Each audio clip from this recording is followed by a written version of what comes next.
ನಾನು ನೋಡಿದ ಮೊದಲ ವೀರ, ಬಾಳು ಕಲಿಸಿದ ಸಲಹೆಗಾರ, ಬೆರಗು ಮೂಡಿಸೋ ಜಾದುಗಾರ ಅಪ್ಪ.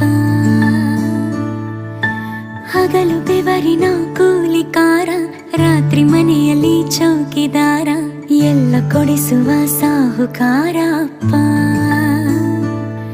ಗದರೋ ಮೀಸೆಕಾರ, ಮನಸ್ಸೇ ಕೋಮಲ